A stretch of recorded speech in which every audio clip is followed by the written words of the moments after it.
Hello dear students, I, Dr. Anuradha Goswami, Senior Assistant Professor, Department of Commerce from the Bhopal School of Social Sciences, welcome you all for this video presentation titled Public Enterprises. The subtopics covered in this presentation includes meaning, characteristics, merit and demerit of public enterprises.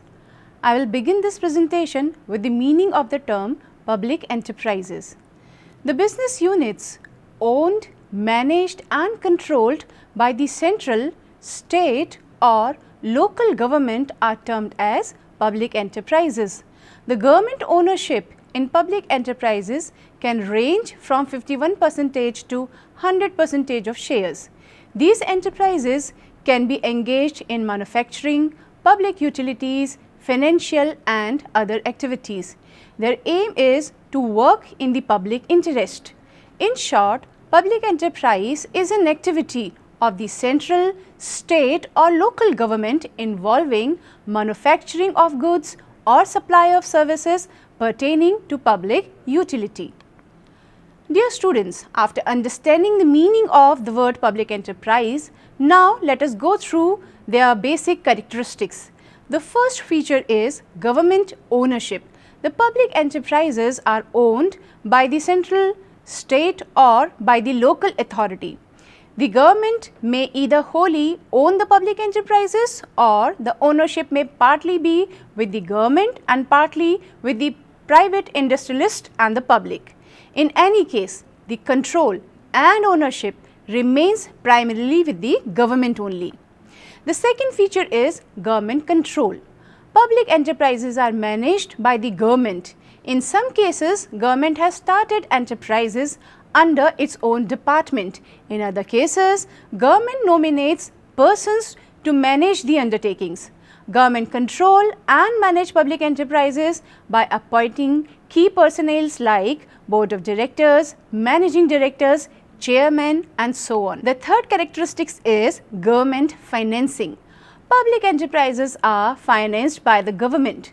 The capital of a public corporation is provided by the government or by the agencies controlled by the government, and the government has to make provisions for their capital in its budget also.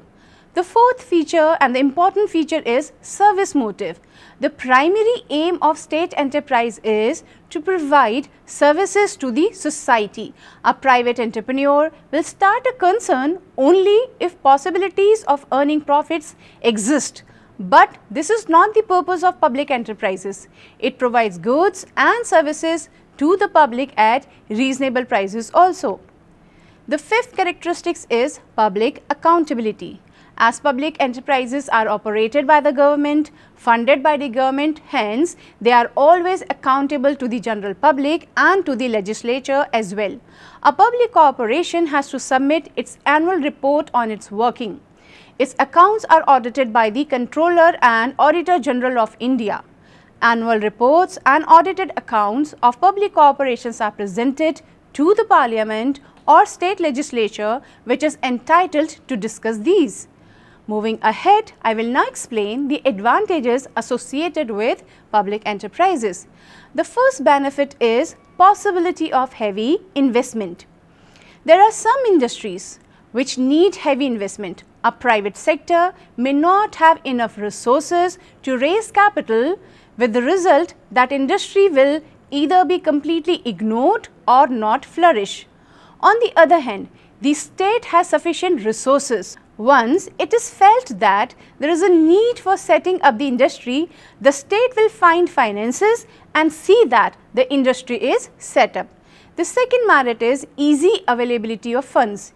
In case the finances are needed for setting up of an industry, public sector which is backed by the state will have much more credit than the private sector. The result will be that it will be easy for the public sector to raise loans as compared with the private sector. Also, public corporations can easily raise required capital on their own whenever needed by floating shares, debentures and bonds at relatively low price. The third benefit is possibility of foreign loans and collaborations. There are many projects which need foreign exchange and collaboration. This can be in the form of technical know-how or in the shape of financial assistance. When industry is proposed to be set up in the public sector or it has already started working and its expansion is needed, then foreign collaboration in any form can easily be managed with the help of the government. The fourth merit is faith among investors. The investor has a sense of guarantee that the money which he has invested will be repaid to him after the prescribed date. He therefore is quite willing to advance money to the public sector undertaking even at low rate of interest. The fifth benefit is availability of better skills. For the efficient and smooth conduction of business activities, it is essential that well qualified and trained staff should be available. All these are costly affair and not possible for the private industrialist. But as far as public sector is concerned, state will be in a position to spend money for hiring and retaining skilled employees and also on their training and development. The sixth merit is economy of large scale production. In case of public sector, with its vast resources, it is possible for the government to do production at large scale, especially when the government is convinced that such a production is required for the welfare of the masses. The benefits derived from economies of large scale can be passed on to the general public in the form of cheaper and stable prices, better quality of goods and services, etc. The seventh benefit is confidence among consumers. When the articles are being manufactured in the public sector, there is confidence among the consumers that the goods manufactured will be of high quality. There is also a sense of confidence that there will be no unreasonable margin of profit. The eighth merit is effective check on monopoly. In private sector, the industries will try to combine with each other and will make an attempt to create monopoly conditions so that they can control and regulate the market. One of the most effective methods to check this monopoly situation is to set up industries in the public sector, as they always work in the favor of the masses. The ninth advantage is defense needs are adequately met. National defense is always a matter of paramount importance for any country. The defense require many type of equipments which are quite costly, and their manufacturing involves high level of technical knowledge and expertise.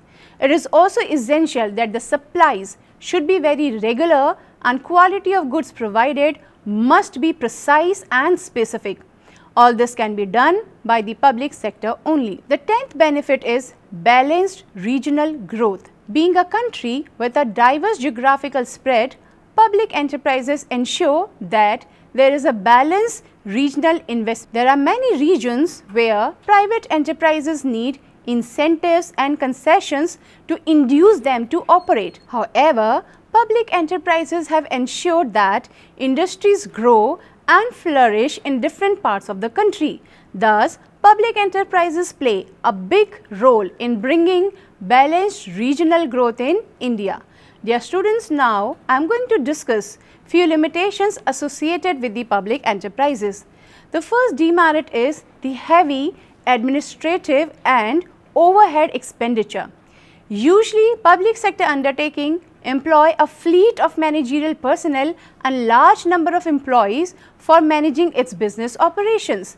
The result is that the amount which is required to be paid as salary to them becomes a burden on the undertaking. Public enterprises often spend huge amounts on providing housing and other amenities to the employees. Recurring expenditure is also required for the maintenance of such overhead and welfare facilities. Hence, expenditure on such amenities many a time is unreasonably high. The second drawback is too much political interference. In this sector, there is usually too much interference from the political leaders.